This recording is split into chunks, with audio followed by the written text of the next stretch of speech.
Oke, di video kali ini kita akan membahas soal UAS ya untuk analitik data dalam bisnis.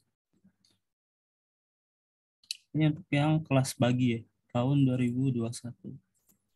Oke, mungkin hampir sama seperti soal yang di video sebelumnya ya. Kalau sebelumnya itu soal-soal kelas malam, nah ini soal kelas pagi. Ini masih terkait dengan kalau soal pertama ini masih terkait dengan ANOVA. Jadi cara membaca atau meninterpretasikan ANOVA. Oke.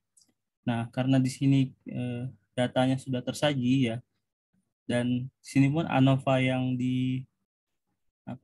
yang disajikan adalah ANOVA dengan interaksi. Karena di sini ada eh, tiga variabel. Kalau kita katakan ada tiga variabel, yaitu gender, college, dan interaksinya, atau perkalian dari gender dan college. Nah, sehingga kalau kita untuk menentukan eh, interpretasinya ya, kita harus melihat dari nilai p-value-nya atau eh, perbandingan F-tabel dan F-hitung.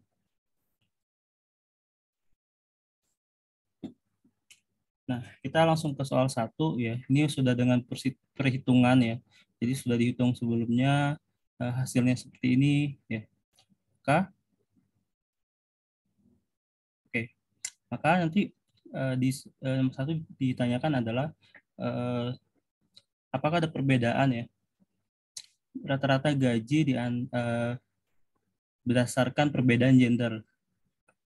Maka untuk A, B, C ini ketika dia meminta sebuah hipotesis kesimpulannya, maka kita harus buat dulu hipotesisnya. Jadi hipotesisnya itu karena dia ada interaksi, artinya ada tiga variabel tadi. Ya nanti tergantung soal. Kalau dia di soalnya tanpa interaksi ya itu hanya dua hanya dua variabel, hanya dua hipotesis. Tapi ketika ada tiga tiga tiga apa tiga variabel ya, ada tiga keterangan seperti ini, nah maka kita akan membutuhkan tiga hipotesis. Hipotesis pertama adalah tidak ada atau adanya perbedaan gaji berdasarkan gender.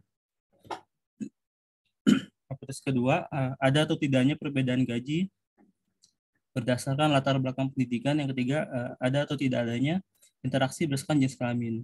Nah, untuk menjawab soal A ya, kita bisa pakai p-value atau pakai eh, F hitung terhadap F tabel. Jadi untuk pengujian statistik itu bisa dilakukan dengan dua cara gitu. Kita bisa menghitung nih dari F hitung ini berapa p-value-nya. Nah, karena di sini sudah ditentukan F tabelnya atau F kriterianya, kita langsung compare aja. Jadi nggak perlu hitung p-value-nya. Karena hasilnya seharusnya sama dan harus sama. Maka soal A yaitu F hitung kurang dari F tabel ya, artinya do not reject H0. Nah, karena F hitungnya 3,3 itu kurang dari F tabel, maka kita tidak bisa menolak H0. Artinya tidak ada perbedaan gaji berdasarkan gender. Sedangkan yang nomor F adalah F tabel lebih besar dari F hitung. Nah, ketika F tabel lebih besar dari F hitung, maka reject hipotesis ya, kesimpulan dari hipotesis adalah reject H0, artinya ada perbedaan gaji berdasarkan latar belakang. Yang soal ketiga ditanyakan apakah ada interaksi antara jenis kelamin dan latar belakang pendidikan. Nah, balik lagi kita lihat di F tabel dan F hitungnya. Ketika F hitungnya adalah 0,3 ya dibandingkan dengan F tabel 3,040, maka F hitung lebih kecil dari F tabel, artinya do not reject H0. Ya, kita bisa simpulkan bahwa tidak ada interaksi antara jenis kelamin dan latar belakang pendidikan. Oke. Itu untuk yang nomor 1. Nah, kalau yang nomor 2 ini sebenarnya di video sebelumnya sudah dibahas ya. Jadi di video sebelumnya ini adalah menentukan ya metode apa yang cocok dan bagaimana hipotesisnya. Nah, Kita lihat nih yang ditanyakan apa aja nih. Yang pertama adalah metode apa, yang kemudian hipotesis, yang ketiga apakah ada korelasi ya di antara marketing agresif dan sales performance. Nah, berarti di sini kita lihat nih, kita punya data X, kita punya data Y. Nah, untuk menghitung, untuk menerjemahkan ini ya, jadi metode apa yang cocok, ya ini udah tercermin di yang pertanyaan C. Dia menanyakan ya, karena yang ditanyakan adalah korelasinya, bukan misalkan kayak ujilah perbedaan atau ujilah pengaruh ya. Jadi dia sudah nge-state apakah ada korelasi. Ketika kita melihat korelasi ya, di sini di kita bisa asumsikan ini adalah uji korelasi untuk yang parametrik ya. Uji yang parametrik, karena sini tidak ada keterangan ya, keterangan bagaimana kondisinya, apakah ada dia diasumsikan dia tidak normal dan sebagainya. Nah, maka di ini diasumsikan uji parametrik dan kita kenal dengan Pearson correlation. Nah, ingat kalau konsep dari uji korelasi yaitu itu adalah uji yang menggambarkan hubungan dua arah. Jadi bagaimana si X bisa mempengaruhi Y dan X, maksudnya X memiliki keterkaitan dengan Y dan Y juga mempunyai timbal balik terhadap X. Beda dengan kita pakai regresi. Ketika regresi adalah hubungan yang dipakai adalah satu arah. Bagaimana variabel X itu menjelaskan variabel Y ya, atau dependent ya, dependent variable. Nah, karena di sini yang diminta hipotesis ya, always kalau dia selalu ada kata-kata hipotesis, kita harus buatkan dulu hipotesisnya gitu. Jadi kalau di sini secara garis besar ya, dia apakah ada perbedaan korelasinya itu berbeda dari nol, kemudian yang H0-nya itu apakah tidak berbeda dari nol, kalau yang H-nya apakah berbeda dari nol. Mungkin nanti hubungannya sama linear ya, linear. Karena ketika korelasi itu sama dengan nol, maka dia itu tidak ada hubungan ya. Nah, tapi kalau dia tidak sama dengan nol ya, tidak sama dengan nol ya bisa bisa bisa berarti negatif atau positif ya. Maka itu bisa kita katakan dia mempunyai korelasi ya, meskipun terkait apakah korelasinya itu linear ataupun non linear. Nah, tapi kalau sudah sama dengan nol, berarti dia tidak ada hubungan atau tidak ada korelasinya gitu. Nah, terus kita hitung korelasinya ya. Korelasi sendiri kan kalau pakai cara cepatnya di Excel adalah korel, terus kita pilih ya, kita variabelnya dari yang K sampai yang L. Itu kalau mau cara cepat, atau bisa dipakai dengan rumus covariance dibagi dengan standar deviasi X dikali standar deviasi Y. Nih, SXY itu udah dinotasikan sebagai covariance. Terus XS dan XY adalah standar deviasi dari masing-masing. Maka untuk menguji statistiknya adalah digunakan T. Nah, di sini T-nya adalah RXY, artinya covariance dikalikan dengan akar N-2 per akar 1 min korelasi ya. Sorry, ini korelasi kodrat. Sehingga kalau kita masukkan, ketemulah uji T-nya itulah 3,7.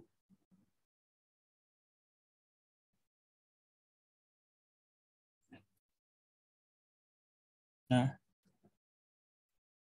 kita bisa pakai dua cara, pakai p-value ya, atau pakai t-tabel. Nah, kalau di sini kita dengan uji signifikan 10%, disoalkan 10%, maka p-value-nya itu adalah kurang dari nilai signifikan, atau t hitung yang 0, t hitung tuh yang 3,7 ini lebih dari t-tabel. Artinya dia berada di daerah reject H0. Nah, ketika reject H0 berarti populasi coefficient itu memiliki korelasi ya. Korelasi antara marketing agresif dan sales performance karena dia berbeda dari nol. Artinya ada hubungan, ya, hubungan signifikan. Nah, itu untuk yang nomor 2. Nah, kalau nomor 3, ya. Jadi ini ada data di 2019 dia Silam Hospital ya. Jadi mungkin ini sebuah rumah sakit, dia meng-hire perawat baru ya dari dua universitas ternama di negaranya lah.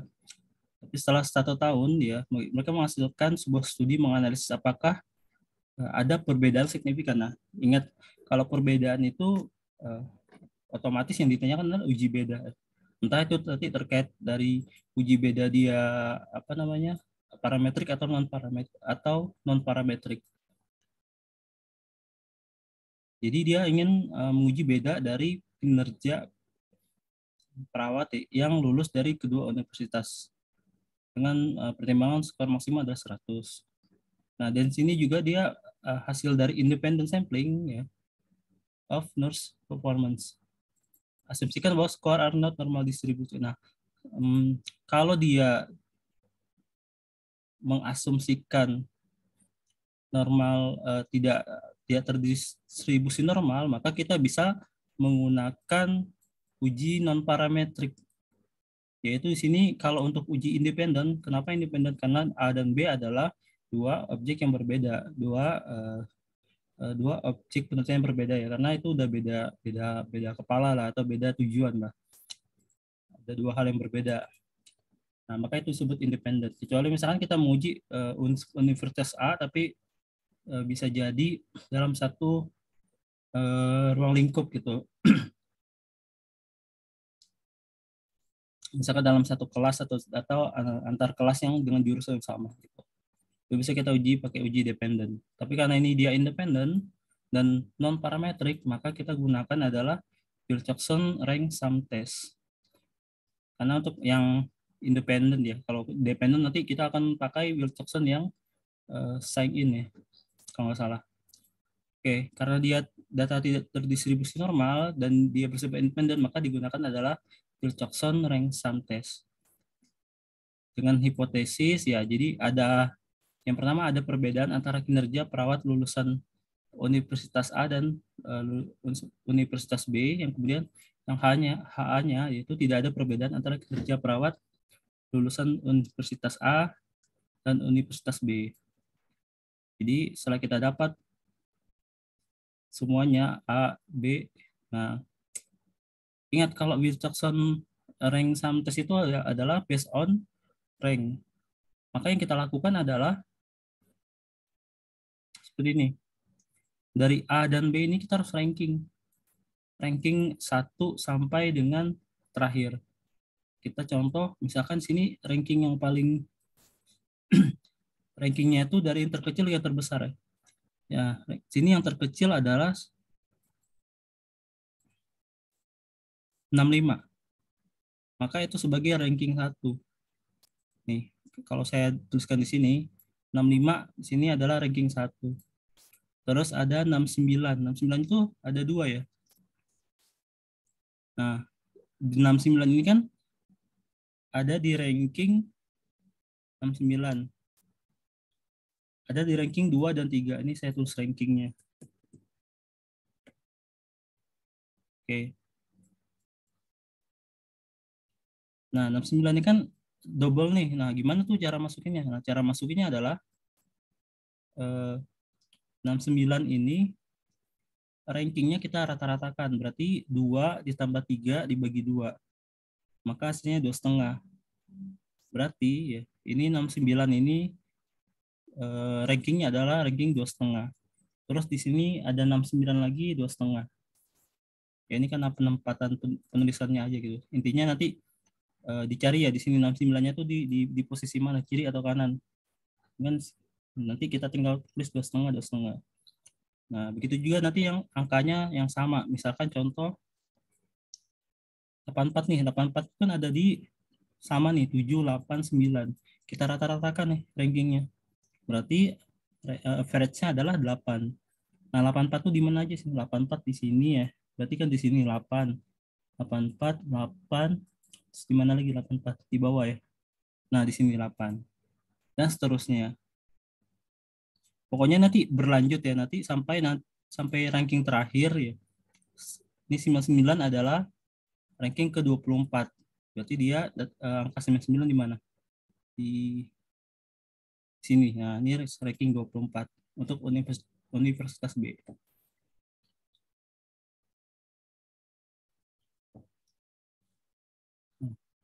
Jangan lupa kita harus count ya. Count itu kita hitung jumlah N dari setiap universitasnya. Di sini karena count itu untuk A adalah 11 dan B-nya itu ada 13. Kemudian kita total nih dari rank tadi, ranknya kita total. Nah, yang kita jadi dasar untuk nanti uji statistik adalah rank yang paling besar. Jumlah rank yang paling besar. Ya, kita masukin untuk menentukan W-nya itu di uji statistik ya. Di uji statistik itu dipakai yaitu Z sama dengan W minus new W dibagi standar deviasi W. Nah, new W itu ya didapat dari N1. Ini bukan N1, ini maksudnya N yang nilai rankingnya paling besar. Jadi untuk N1, N2-nya tuh belum tentu yang Universitas A ini sebagai N1. Jadi lihat lagi yang paling besar itu di sini kan 165, berarti yang dijadikan N1 adalah nah, ya yang dijadikan N1 adalah yang paling besar.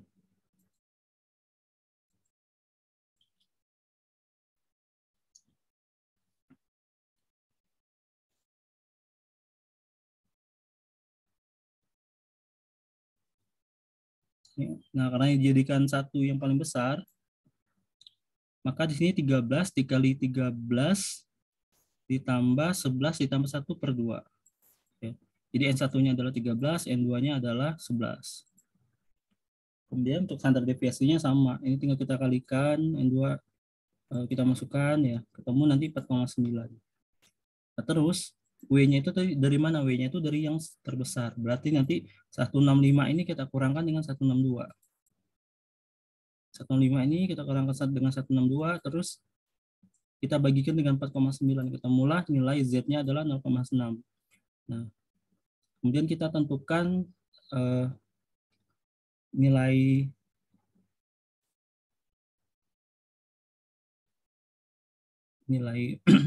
value-nya ya.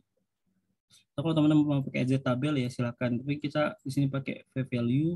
Ya, di sini karena V value-nya itu lebih dari tingkat signifikan 10%, maka dia do not reach H0. Artinya tidak ada perbedaan antara kinerja artinya ini kebalik ya hipotesisnya. Ini tidak ada. Tidak ada, ini ada. Ya.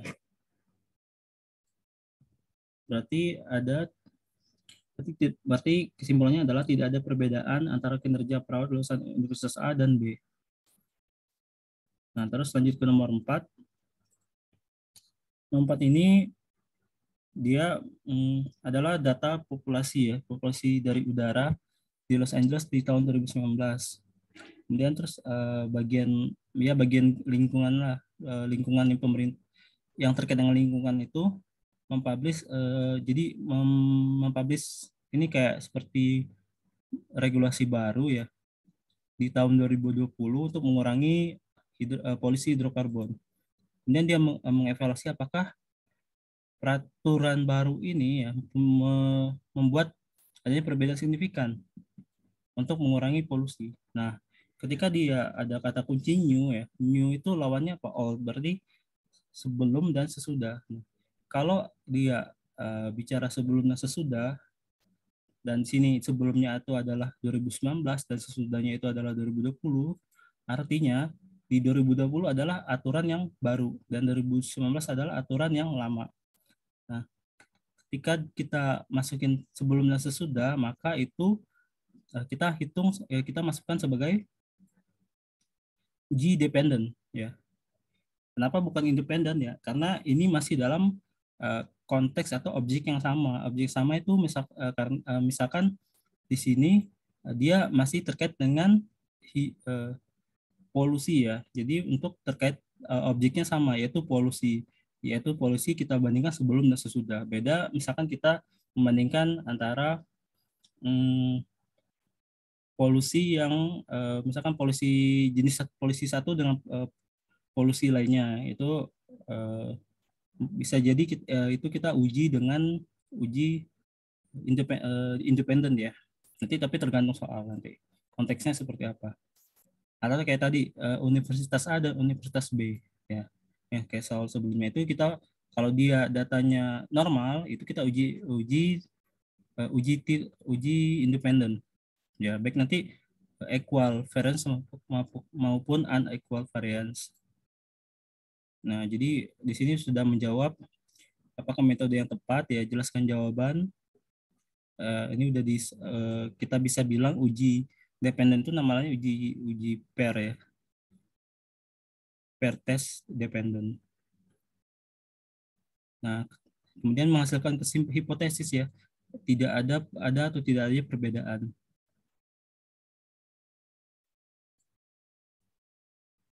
Nah, kalau untuk manual ya, kalau saya hitung dari data analyze-nya. Data analyze-nya itu dari menu data analyze. Di sini pilih uji nih, t-test pair to sample for means. Ya, jadi kita pilih range-nya ini kita blok dari 2019, terus yang range kedua kita blok juga dari 2020 ya. Tapi kalau 2019 sama 2020 kita masukkan, kita blok ya, maka labelnya harus kita centang.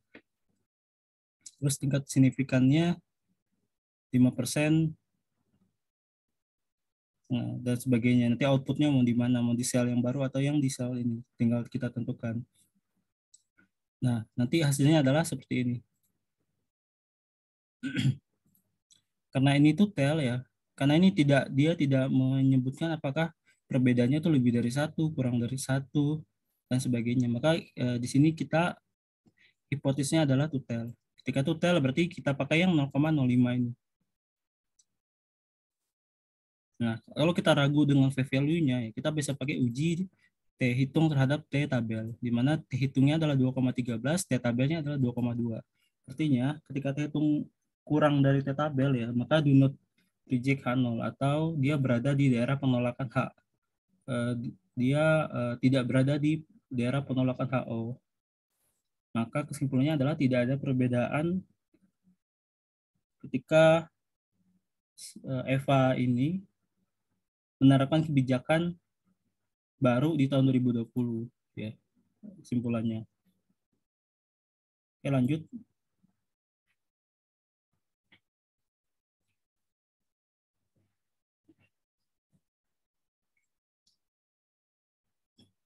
Nah, ini salah satu bab terkait dengan regresi ya. Sebenarnya ini regresi. Oke. Nah, kalau regresi sendiri di sini dia sudah ada datanya, sudah diolah. Dan ini adalah hasil regresinya, ini uji goodness fit-nya. Terus ini uji ANOVA dan ini uji apa namanya? Tes individunya. Oke, nah sekarang kalau kita lihat berdasarkan regresi, tulislah estimasi persamaan ya untuk model kompensasi. Nah, di sini dia punya model kompensasi itu dipengaruhi oleh beberapa faktor ya. Kalau di sini dia ada 3 faktor, yaitu loyalitas. Ada 3 variabel, yaitu pertama dari profit, kemudian pengalaman kerja, yang kemudian yang ketiga adalah dari grade atau lulusan.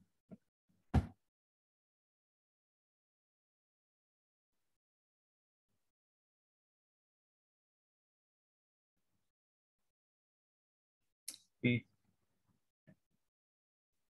Nah, sekarang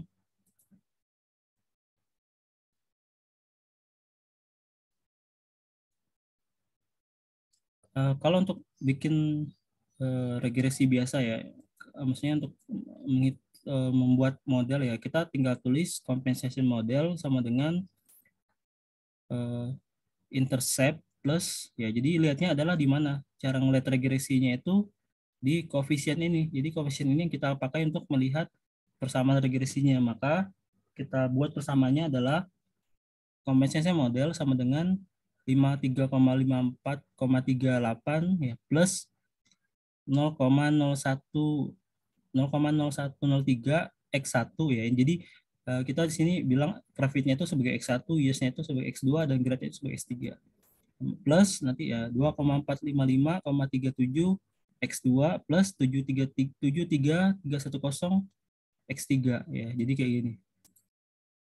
Atau ya kalau X1, X2, X3-nya bisa kita tulis kayak langsung profit terus 2455 year sama 73310 grade. Nanti plus error.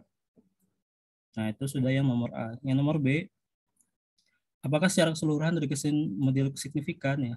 Ketika dia minta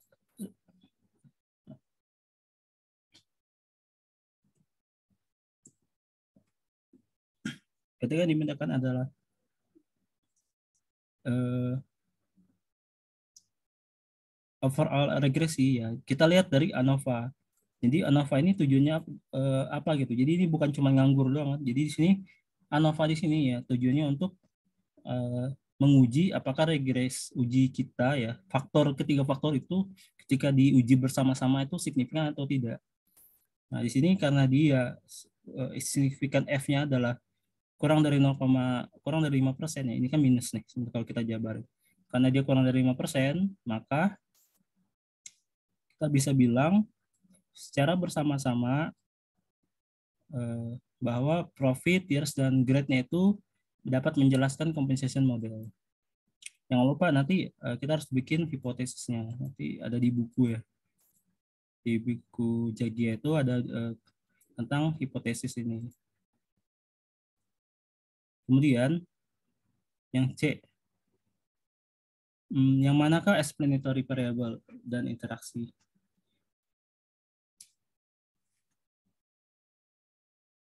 Oke,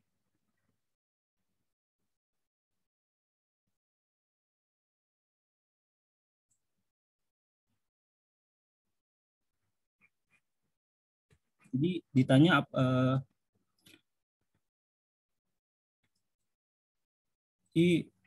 apakah variable explanatory itu ya kalau kita bahasanya variable independen ya atau variable x-nya itu dan interaksinya itu adalah signifikan atau tidak. Nah, maka kita lihat nih untuk mengetahui si variable x-nya itu terhadap dia per individu ya. Jadi masing-masing faktor kita ujikan itu apakah signifikan atau tidak ya kita lihatnya di sini nih. Nah, di sini kita harus tambahkan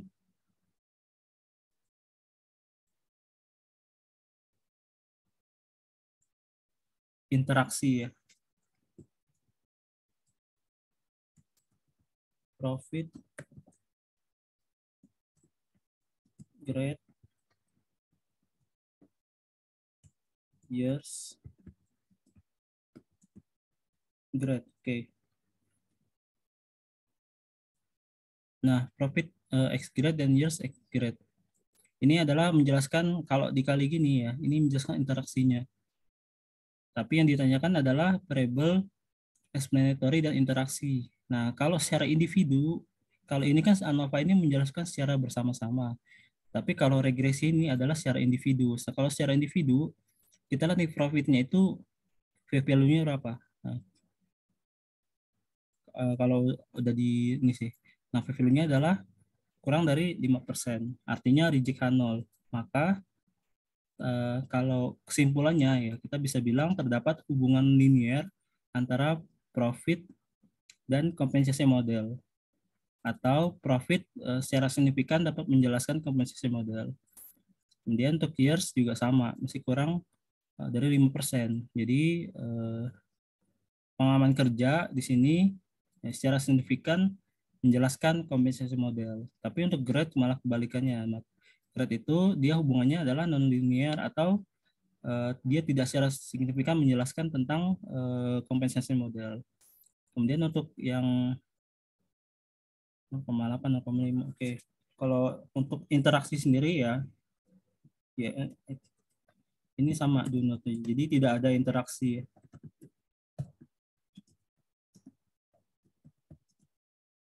antara profit dan grade. Tidak ada interaksi antara years dan grade. Nah, itu yang soal C. Terus yang diinterpretasikanlah koefisien determinan dari regresi berdasarkan kompensasi model. Oke, karena di sini koefisien determinasi itu dilihatnya dari mana ya? Nah, kita kan punya 3 tabel nih. Yang ini yang dibilang goodness fit ya, apa istilah yang nggak salah. Nah, di sini tuh yang ada multiple R, R square, adjusted R square, standar error, dan observasi. Nah, yang namanya koefisien determinasi itu ya dilihat dari R square atau adjusted R square. Nah, apa bedanya R square sama adjusted R square ya? Biasanya kalau R square itu diuji untuk yang simple regresi ya, atau regresi linear sederhana. Nah, kalau untuk yang adjusted R square itu ya, dia untuk skala data besar dan jumlah variabelnya juga banyak. Nah, kan di sini jumlah variabelnya itu ada 3. Ini maka yang kita pakai adalah adjusted R square. Nah, koefisien determinasi itu apa sih ya? Jadi koefisien determinasi itu adalah koefisien yang menjelaskan hubungan dari variabel tersebut ya, berapa persen sih dia pengaruhnya antara tiga variabel explanatory ya terhadap variabel y-nya atau variabel dependent-nya. Jadi bagaimana kekuatan ya, kalau kita bilangnya kekuatan, seberapa besar sih kekuatan si 3 variabel tersebut menjelaskan si variabel y. Nah, itu bahasa sederhananya. Nah, maka itu kita bisa bilang bahwa profit terus pengalaman kerja dan tingkat pendidikan itu menjelaskan kompensasi model itu sebesar 81,3%. Nah, artinya ada 18,7% itu dijelaskan faktor lain ya. Faktor lain kita nggak tahu nih apa aja gitu. Mungkin setelah ada uji lanjutan dan mungkin faktor atau variabelnya itu kita tambah ya. Mungkin bisa jadi koefisien determinasi ini akan meningkat gitu karena faktor lainnya itu bisa dijelaskan. Tapi kalau di sini karena dengan 3 variabel tersebut, maka kekuatan untuk menjelaskannya itu hanya sebesar 81,3%.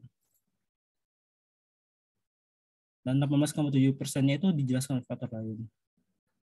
Yang terakhir,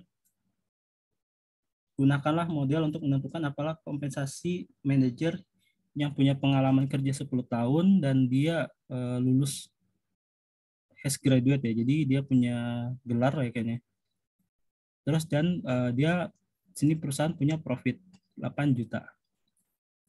Jadi tentukanlah ya. Jadi berapa sih kompensasi modelnya kalau si profitnya 8 juta terus seorang manajer itu punya inilah ya as a grade, lulus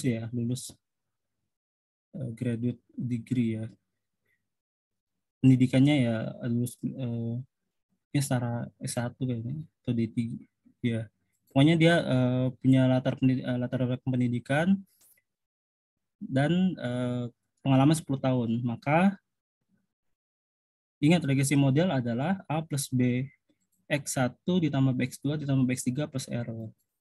Nah, biasanya ketika kita masuk ke angka di sini, errornya itu kalau di beberapa buku itu errornya itu tidak dihitung. Maka kita tulis interceptnya itu konstanta. Jadi intercept itu nggak bakal berpengaruh. Jadi nilainya adalah tetap. Nah, profitnya ya dia bilang adalah 8 juta. Terus years-nya adalah 10 tahun dan grade-nya adalah ketika dia satu, ini kan dia bilang kalau if a manager has a graduate degree equals one, zero otherwise, artinya satu yaitu jika dia if a manager has a graduate degree. Jadi kalau dia punya latar pendidikan ya, lulusan lah satu, maka ketemulah kompensasi yang manajer itu kita bisa katakan dia terima adalah sebesar 1561,8 per tahun. Nah, itu untuk yang nomor 5. Di nomor 6 ini masuk ke chapter terkait dengan moving average ya. Ini forecasting ya. Ini di salah satu chapter di forecasting terkait dengan moving average per quarter. Oke. Nah, ini sebenarnya cuma kita tinggal masukin rumus ya, karena di sini kita disuruh mengisi tabel yang titik-titik ini berarti di kuartal 3, kuartal ya, jadi di T3, T4 dan T25. Di sini ya. Ini refer to tabel hasilnya ini. Nah, ingat rumus dari rasio to moving average per quarter adalah YT dibagi kalau ini tuh bahasanya apa ya?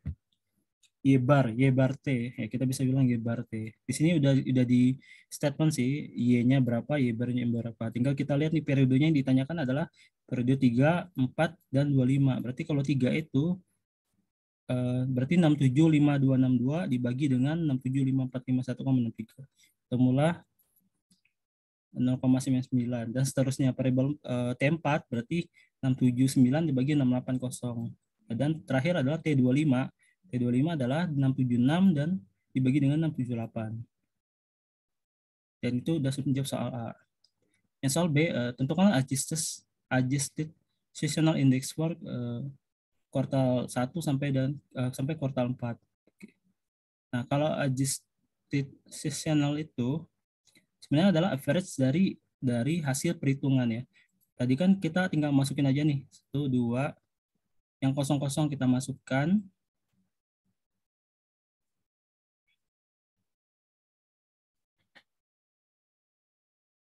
Yang kosong-kosong kita masukkan terus.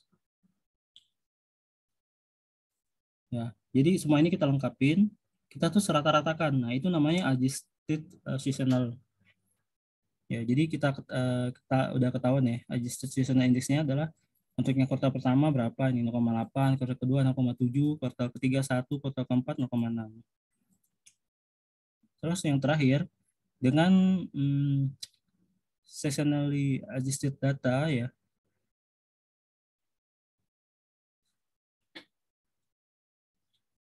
Dan model regresi sebagai berikut ya, di sini ada model regresi ya, model forecast ya. Kalau sini model forecastnya bukan model regresi tapi model forecastnya.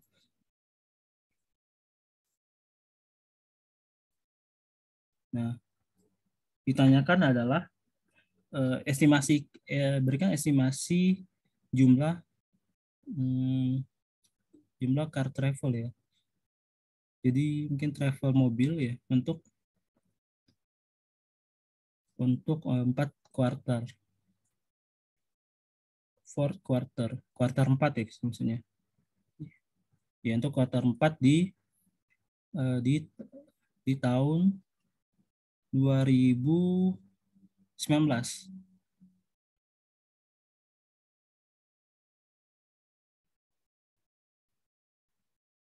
C4, oke.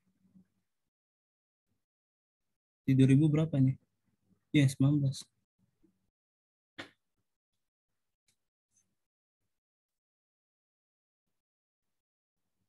Nah, kuartal 4 berarti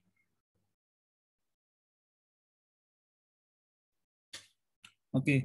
Berarti kalau kuartal ditanya ada kuartal keempat ya, karena kan di sini 2019 ini di 25 adalah kuartil 1, 26 adalah kuartil 2, 27 adalah kuartil 3. Berarti di kuartil keempatnya itu adalah di T-nya 28. Ya, jadi ini kita ganti ke T-nya 28. Sorry, ini salah.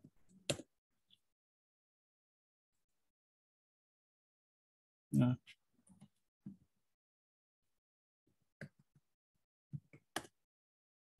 berarti di kuartil 4 ya jumlah kartu referensinya adalah 843.777 ya. Itu dapat dari mana ya? Dari fungsi ini ya. T-nya ini kita masukkan. T-nya itu dimasukkan dengan yang tadi kuartal keempat dari 2019 kan adalah T-nya ke 27. Berarti T-nya kita masukin 27, 27 kuadrat dan 27 pangkat 3.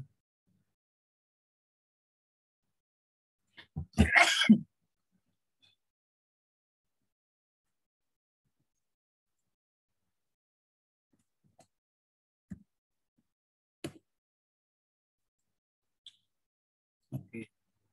Hari ini jadi 676.